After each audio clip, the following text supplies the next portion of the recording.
Welcome to Riga Security Forum podcasts. My name is Martins Hirss. I'm a disinformation researcher here in Latvia.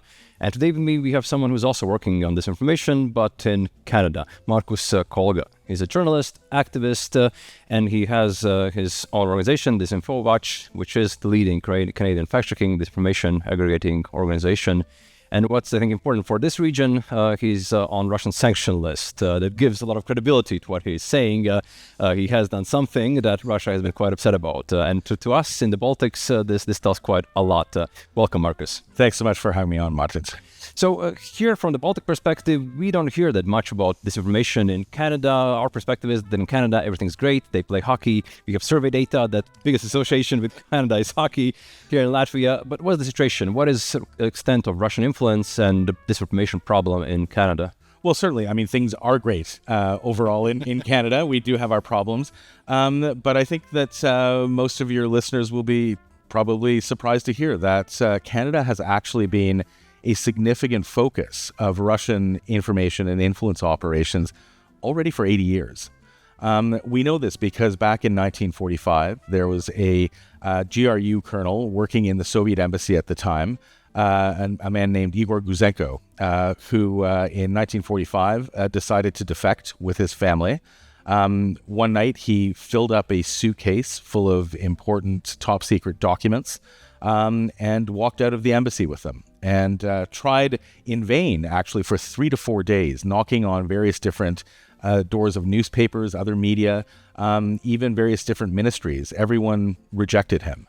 Finally, the RCMP, our federal police, took notice when KGB agents tried to break down the door of Guzenko's apartment. He called the police. The RCMP got involved and finally started listening to him. In those papers that he had, there was evidence of at least 24 Canadians, journalists, academics, 2 elected officials, in fact, who had become agents of the Soviet Union over the previous 10 years. And so that's when Soviet and then Russian operations began in Canada. Those operations really haven't let up. At the end of the Cold War, there was a brief quieting of those operations. But I think that, starting around 2007, the Bronze Soldier riots in Estonia, we saw a slow creeping intensification of them, targeting basically the Baltic communities, the Ukrainian community, efforts to manipulate Soviet history, a rejection of the Soviet occupation and the repressions that happened in the Baltic states. And then in 2014, those campaigns really became very intense. When Canada decided to lead the EFP here in Latvia, we saw an intense targeting of Latvia, Latvian history, the Latvian community in Canada, but also the Ukrainian community and Ukrainian issues. And over the past 2.5 years, 3 years of this latest, the full-scale invasion, we've also seen an increased intensification since then. So it's a significant problem in Canada, and the biggest problem that we have in Canada is that we've been very slow to acknowledge this threat, and that's made us much more vulnerable. And so I'm hopeful that the Canadian government and media will start acknowledging this threat so that we can start addressing it and challenging it. So yeah, it's a big threat. And that sounds surprisingly like Latvia. We also have expelled a couple of Russian diplomats working for intelligence agencies. We also had some spies put on trial here as well. So that's interesting to hear that in Canada you have similar issues. What about Russian narratives? What is Russia pushing? Stories about Canada or EFP in Baltic states? What are the biggest stories Russia is trying to manipulate in Canadian medias here? Well, I mean, there are several different narratives. Going back to the Cold War, the communities, the exile communities, the Latvian exile community, the Estonians, Lithuanians, Ukrainians, they were targeted with the narrative that they were all Nazis fleeing the Soviets. They posed the question, why would you want to flee the Soviets? If you're fleeing the Soviets, well, then you must be a Nazi. And so there was an effort to try to delegitimize those communities during the Cold War. And this is a narrative that's been kept up ever since then. And again, after 2014, there was a there was an intensification of it, especially with that announcement, as I mentioned earlier, of the Canadian leadership of the EFP. At that moment, almost exactly at that moment, we saw narratives emerge about various different marches here in Riga. The former defense minister, Artis Pabriks, was targeted several times by an Ottawa newspaper. And various other Kremlin-aligned activists, columnists in Canada would amplify those narratives. And the key reason for the amplification of those narratives, both domestically in Canada, was to erode public support for Canada's role with the EFP, to erode public support for Latvia, to try and manipulate that image, making it a country and a nation that wasn't deserving of Canada's support. And it's done that with Ukraine as well. It is since 2014, since the invasion of Crimea and the occupation of Crimea, there have been intense Russian efforts to try and denigrate the Ukrainian community in Canada with similar narratives, again to try to erode public support for Ukraine, and even activists, elected officials have been targeted. Our former foreign minister, our current deputy prime minister, Chrystia Freeland, who is of Ukrainian heritage, she's specifically being targeted with those narratives as well. A manipulation of her own family's history to try and paint Ms. Freeland as some sort of a Nazi whitewasher. These headlines have appeared in major Canadian media. And we know that they've originated in Russia through my own research. Looking at the sources of those narratives, all of them point back to Moscow, to IPs based in and websites based in Russia. They trickle through there into our mainstream media and have clearly had some impact on both Ms. Freeland's own the public opinion towards her, but also towards Ukrainians. And what about last 2 years in Latvia? We banned Russian TV channels, mainstream media, online outlets, so we have had less of kind of traditional media influence here. A lot of stuff on social media going on. What about Canada? Last 2 years, has there been an uptick on Russian disinformation or any changes at all? There's been a massive uptick. We followed the European example of banning RT and all Russian state media from our public airwaves. In Canada, we have 500,000 Russian speakers. Fairly large Russian-speaking diaspora who were being impacted by that media. RT also was at before or after 2014. RT was still available on most cable and satellite television packages in Canada. So after the full-scale invasion, we took steps to ban all of that from our public airwaves.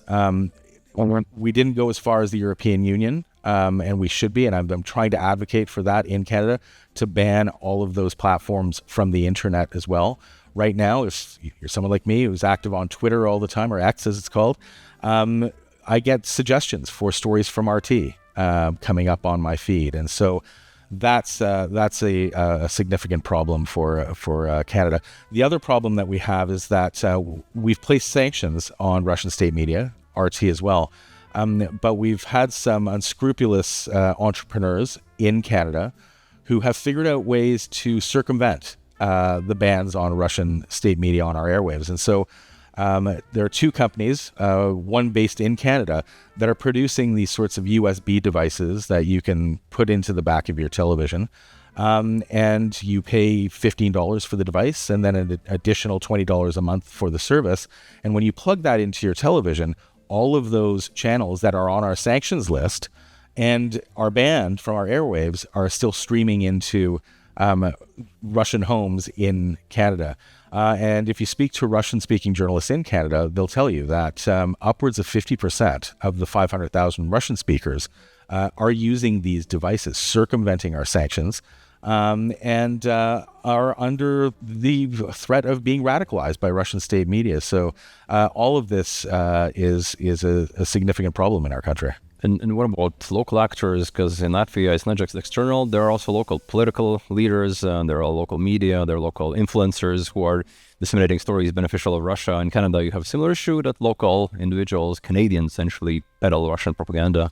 Well, as you know, as a researcher, the influencers play an outsized role in Russia's disinformation laundromat. And we have those actors in Canada as well. We've had these people working with Kremlin-aligned actors, working with the Russian embassy already for the past 15 years.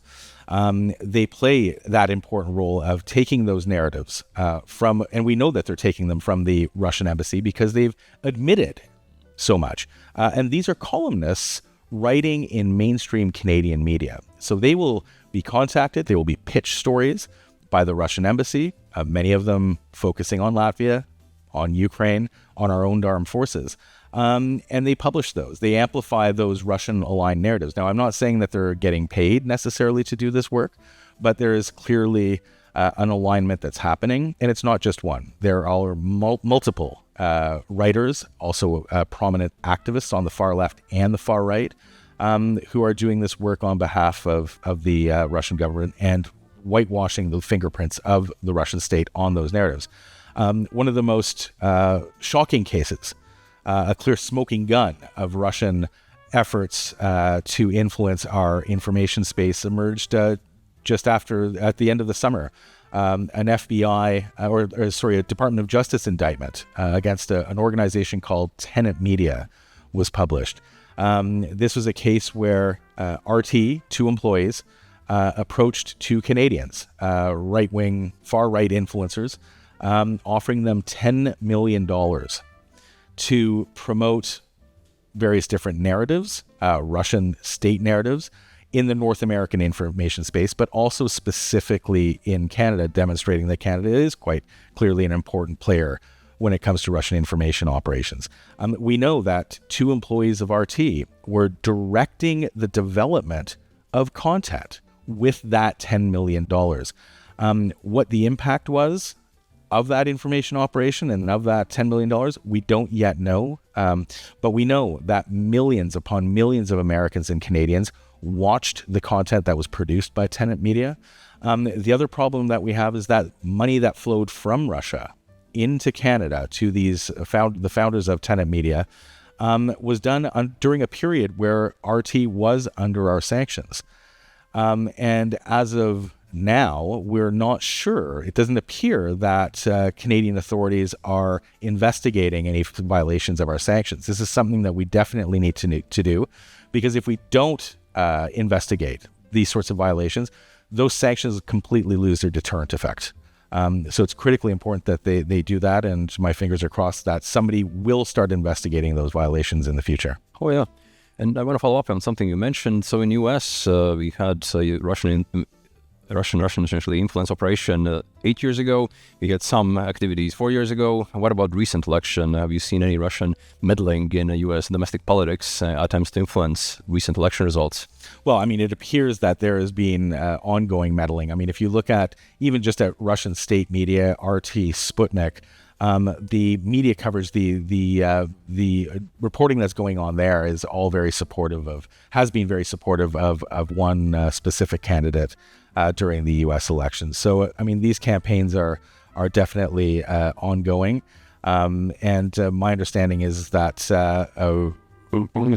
Russian officials were quite happy with the result of the recent U.S. elections. So it has been happening. I suspect that the safeguards that have been put in place have probably slowed down some of those information operations that have been happening, but it certainly hasn't eliminated them. Mm. So let's bring this back to Baltics. It's an interesting connection between Canada and Latvia, or Baltic states, that Canadian troops are here safeguarding our security, democracy here. And also, so Russian influence operations, disinformation in Baltics has become an issue for the Canadian military, Canadian government, because this is something that the troops are embedded in. What is your take? You've been traveling Baltic states. What is the extent of Russian influence and problem in the Baltics for Canada, for Canadian military? Have you done research on this? We have done research. I mean, the Canadian military here in Latvia has been a target of Russian information operations ever since arriving here after the leadership of the EFP was announced in 2015.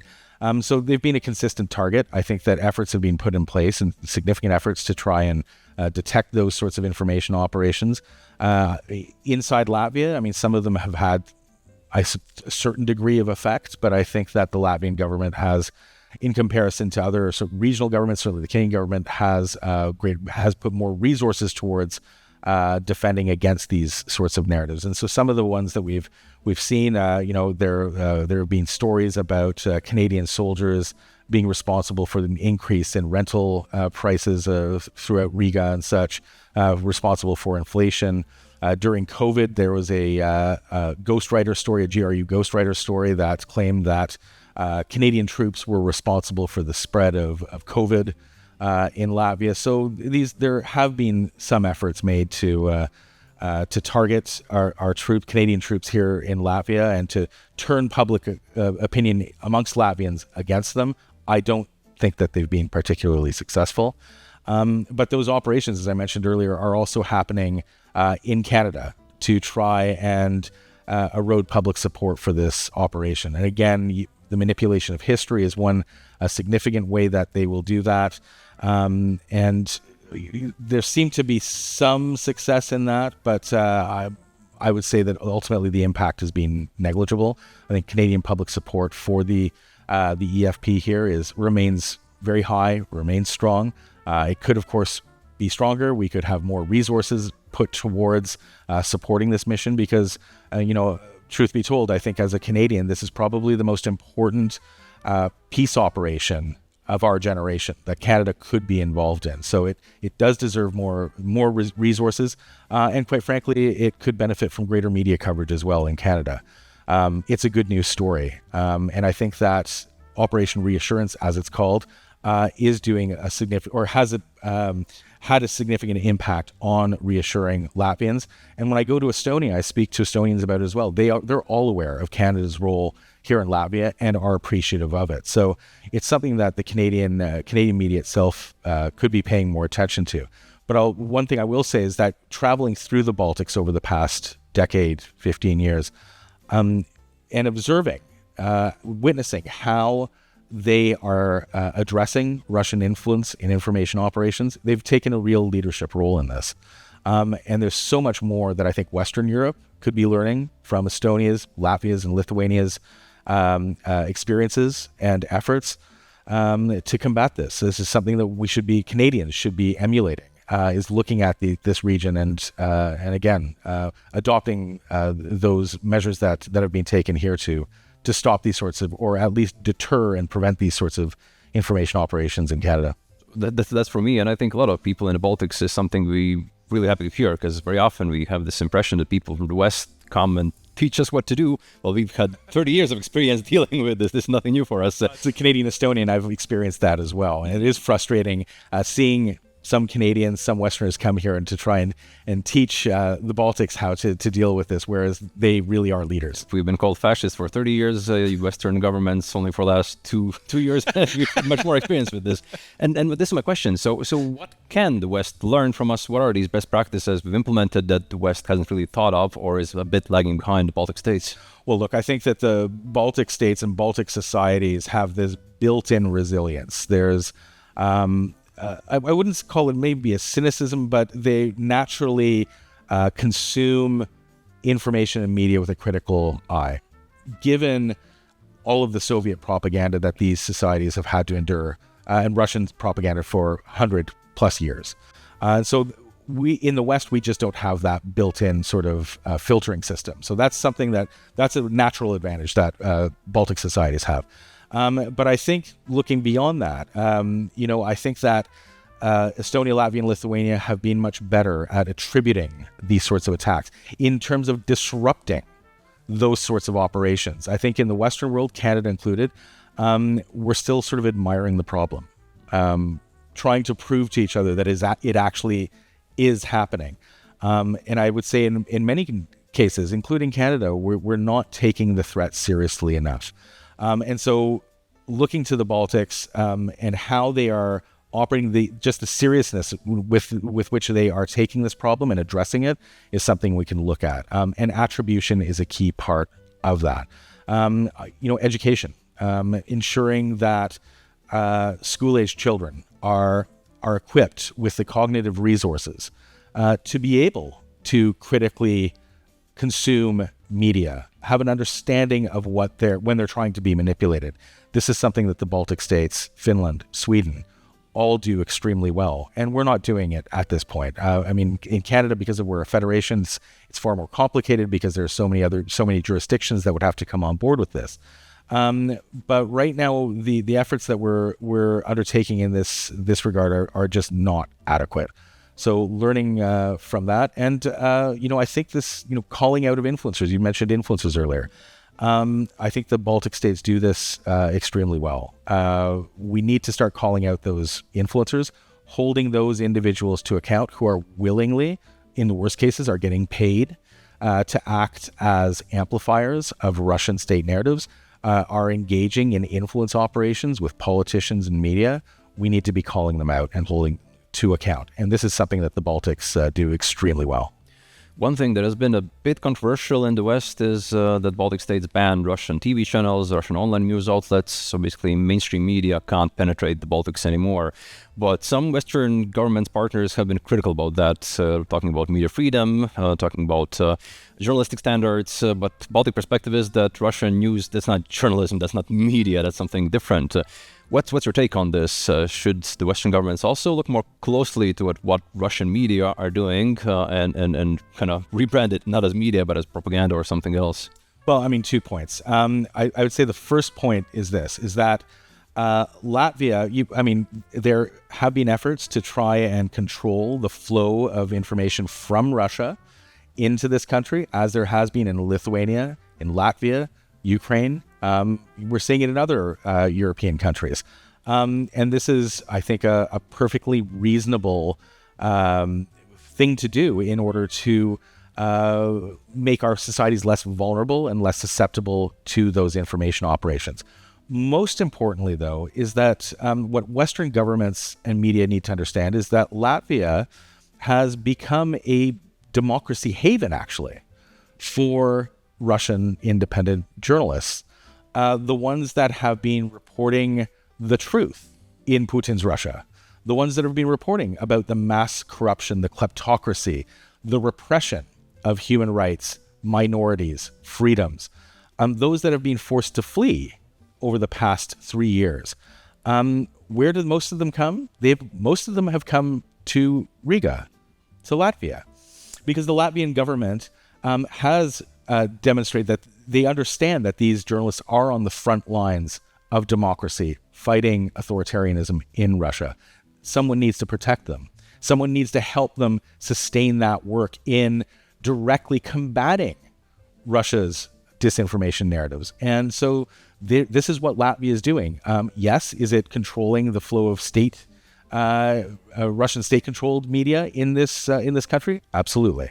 But it should be doing that. But it's also making sure that those journalists who are doing that good work do have a space and a safe place to do that work. And similarly, Lithuania is offering the same to the Russian and Belarusian opposition, to Belarusian journalists. Poland is doing very much the same. Not as many are in Estonia. Maybe it's too far north for some of them. But the Baltics are really on the front lines of this. And this is another area, I think, where the West should be cooperating, should be recognizing the efforts in the information war that Russia is engaged in with us to support these countries in that work. And I'm very proud, actually, of being involved in just such a project where the Canadian government has provided funding through an organization called Journalists for Human Rights that I'm involved with to support independent Belarusian and Russian journalists in terms of training and such, and some support. So Canada is doing that. Other governments could also learn from the Baltics and Canada in terms of this and join in on those efforts. This is quite important because Baltic states have been recipients of Russian information, and now we are essentially helping Russian independent journalists send information back to Russia and trying to essentially enlighten what's really happening in Russia. But another topic is social media. So in mainstream media in Baltic states, we're tackling Russian disinformation at least somewhat well. In social media, we can open YouTube, we can still access Solvio's discussion shows, we can access Russian news, Belarusian news online. It's not a big issue. So social media companies that tell us that they are combating disinformation, that they are trying to do something, but it's clearly not working, not in Baltic states, probably not also in the West. No, it's unfortunately not working. In Canada, we have a bit of a peculiar situation insofar as Facebook has now, over the past 2 years, removed any sort of news from its platform. Good news, bad news, no news is available on Facebook. In some ways, that's problematic because Canadians are not able to use that platform to share information, and the vast majority of Canadians still use Facebook. On the upside, the disinformation, conspiracy theories that were being spread on Facebook are no longer there either. So Facebook is a bit of a strange anomaly in Canada, but certainly platforms like Twitter are still being used. They've become information cesspools. There is zero content moderation happening on Twitter, many other platforms as well. And this is one area where Canada really should be looking to Europe as well for the Digital Services Act, which does at least try to hold these platforms to account for failing to moderate the content on them. Canada doesn't have that sort of any sort of legislation that would require them to do that. So we're quite far behind Europe in that regard. And we're still thankful for the Europeans for passing the Digital Services Act. So at least there's some form, even though it's in Europe, of accountability. Going back to social media's role and with Russian and Belarusian independent media, this is a very big problem. Google, for example, is downgrading the work that is produced by independent Belarusian and Russian media platforms inside those countries. Most Russians, over 75% of Russians and Belarusians, use Google devices, Android devices, to consume their information. That means that Google Discovery and Google News remain ways and opportunities for independent media, truth and facts to get through to those populations. But what Google has done is turn down the algorithms, suppressing the news from those outlets and boosting the news from state media outlets. So I think that the European governments, all Western governments, should be asking Google why they're doing that. And if they couldn't contribute to directly tackling Russian disinformation by helping those independent journalists. And this goes for all the other social media platforms as well. So,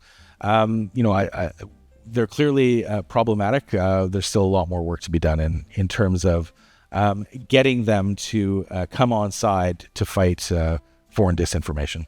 Oh yeah, that's a good point you raised, that it's not just disinformation on social media, it's these big companies kind of not working with, but acquiescing to some demands from authoritarian governments so that they can operate in these countries freely. But we have Apple. Apple, over the past 2 months, has shut down most VPNs in Russia. And of course, the Russian people, those that are looking for truth and facts to circumvent state censors, need those VPNs in order to access that.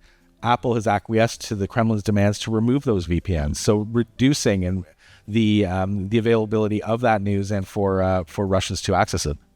So we're almost drawing to the close. What's next on your agenda personally? So you're working in Russian disinformation. So what are some next topics or themes that you're working on at the moment? There's this project in supporting Russian and Belarusian independent media. We continue to do the work at DisinfoWatch, monitoring the Canadian information space for various different foreign narratives and trying to expose them. But one topic that I think is very important that I'm advocating for the Canadian government to look more closely at is transnational repression. These are efforts by the Chinese government, by the Russian government, to target journalists, elected officials, activists, to try to intimidate them into silence. I've personally been a victim of Russian transnational repression, so it's very close to my heart. I also have friends, activists, who have been targets of it too. So taking a closer look at transnational repression, trying to advocate for measures to address this, to deter it, to prevent it, and to support the victims, most importantly, of transnational repression so that those brave frontline defenders can continue doing their work. That's something that I'm going to be looking at over the next year. So when you were targeted personally, what happened? Because that's, I think, quite a story. In 2019, before that, I led the Canadian campaign for Magnitsky sanctions with Bill Browder and Boris Nemtsov and Vladimir Kara-Murza. Because of that work, I became a fairly prominent target of the Russian embassy in Canada. And in 2019, I produced the first Canadian report on Russian information operations and influence operations in Canada. After that, I was the target of a fairly significant poison pen campaign, a campaign by various former Canadian diplomats, officials who were working with Russian trade promotion companies and were otherwise benefiting from their connections with Russia. They undertook a letter writing campaign against me. There was a period of about 6 months where I received regular threats against me physically, against my family, death threats, which were actually investigated by authorities in Toronto. The police actually found the individuals who were behind them. They were radicalized Russians who were undertaking this campaign. And I continue to have regular pieces written about me in Russian state media, attacking me as being a hysterical Estonian Russophobe, the various other labels that are applied to people from our region of the world, the Baltic region. And so it was a very difficult period between 2019 and 2021, enduring these sorts of attacks. Psychologically, it's taxing having to deal with it. To this day, I self-censor myself to a large degree because I simply don't want to endure these sorts of attacks. And so trying to help others who are doing this work and are also facing these attacks, whether it's Canadians in the Uyghur community, the Taiwanese community, the Hong Kong community, the Ukrainian community, and pro-democracy Russians and members of the Russian opposition. If I can help protect them from that the same sort of experience I had, that's something that I want to focus on, like I said, for the next year. This is quite unique because a lot of people don't really understand that this is also part of Russian propaganda operations and in the West trying to discredit the critics, trying to silence the people who oppose Russia. And a lot of journalists in Latvia are dealing with similar stuff regularly. So being called Russophobes, being called fascists and other names.